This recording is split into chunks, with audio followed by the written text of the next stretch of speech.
এক বাটি খেলে মন ভরবে না, মনে হবে আরও খাই আরও খাই। হ্যালো এভরিওয়ান, আসসালামু আলাইকুম। সবাই কেমন আছেন? আরও একটি নতুন রেসিপি নিয়ে হাজির হয়ে গেলাম। এখন উৎসবের সিজন, উৎসবে আয়োজনে গরমের বিকেলে এইরকম একটা সাবুদানার ডেজার্ট রেসিপি থাকলে আর তো কথাই নেই। ছোট বড় সবাই খুবই পছন্দ করবে। ঘরে যদি সাবুদানা দুধ আর এরকম কিছু ফল থাকে তাহলেই কিন্তু এই লোভনীয় ডেজার্ট রেসিপিটা বানিয়ে নেওয়া যায়।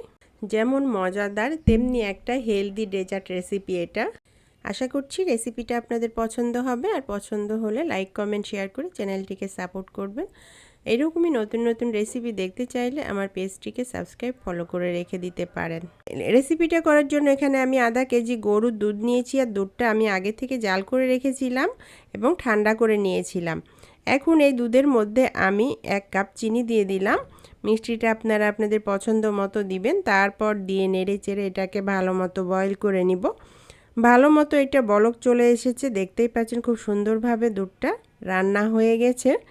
আর এটাকে একটু নেড়ে নেড়ে রান্না করব। তো এটা চুলাটা বন্ধ করে দিয়ে আমি সাইডে রেখে দিলাম, আর একই চুলাতে আমি একটা সসপ্যান বসিয়ে দিলাম, আর এটাতে পরিমাণ মতো পানি দিয়ে দিয়েছি। পানিটা যখন ফুটে আসবে তখন এইরকম বাটির 1 বাটি সাবুদানা দিয়ে দিলাম। আমি এখানে ছোট দানার সাবুদানাটা ব্যবহার করেছি।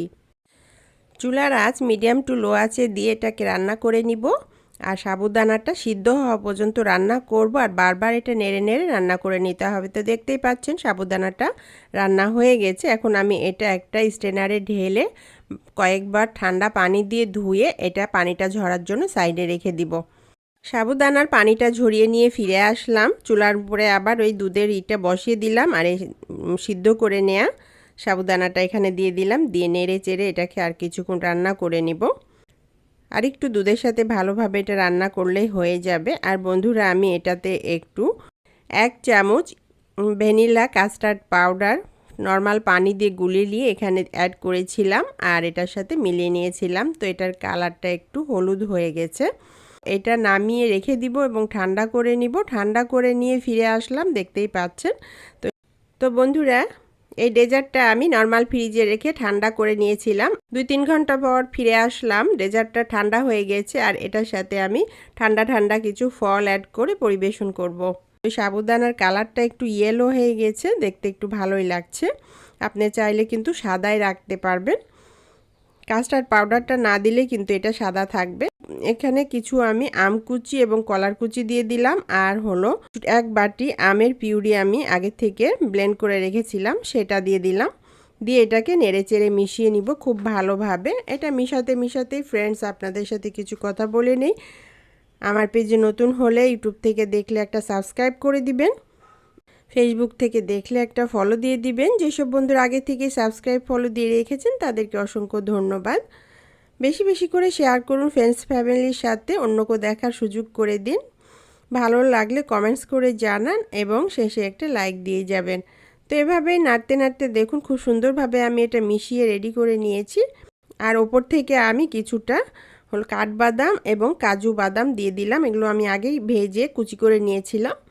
আর হলো কিছুটা কিশমিশ দিয়ে দিলাম। দিয়ে এটা সুন্দরভাবে সাজিয়ে নিলাম, নিয়ে পরিবেশন করে দিলাম। বন্ধুরা, যে কোনো খাবার সুন্দর করে সাজিয়ে নিয়ে পরিবেশন করলে পারে কিন্তু সেটা দেখতেও সুন্দর লাগে, খেতেও ভালো লাগে।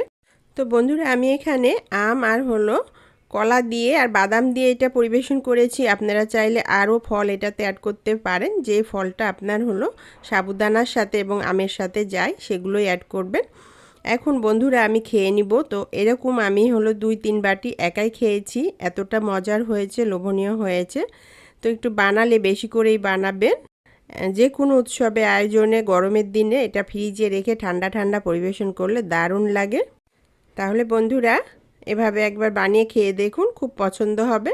আবার দেখা হবে এরকমই নতুন কোনো রেসিপি কিংবা ভিডিওর সাথে। ততক্ষণ সবাই ভালো থাকুন, সুস্থ থাকুন। আল্লাহ হাফিজ।